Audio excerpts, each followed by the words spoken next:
এটা হচ্ছে আমাদের গ্রামের খেলার বাগান। ছোটবেলায় এখানে সারাদিন খেলা করতাম। এটা কোনো ফিল্ড না, এটা পুরোটাই বাগান।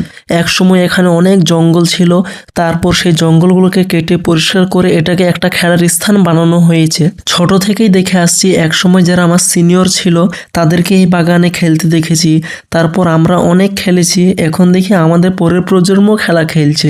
এরা সবাই আমাদের গ্রামের ছেলে।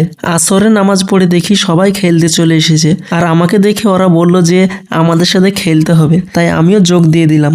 বাগানের আশেপাশে চারিদিকে পুরোটাই কবরস্থান। ছোটবেলায় কবরে বল পড়ে গেলে আমরা যেভাবে কুড়োতাম, দেখি এরাও ঠিক সেইভাবে কুড়োচ্ছে।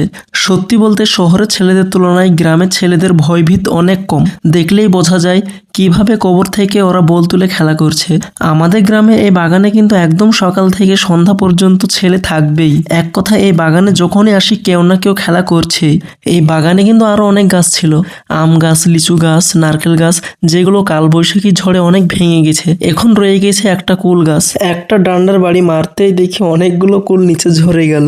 ধীরে ধীরে এসব বাগানগুলো এখন বিলুপ্ত হতে চলেছে। কেটে দেওয়া হবে গাছপালা, নির্মাণ হবে বড় বড় ঘর বাড়ি।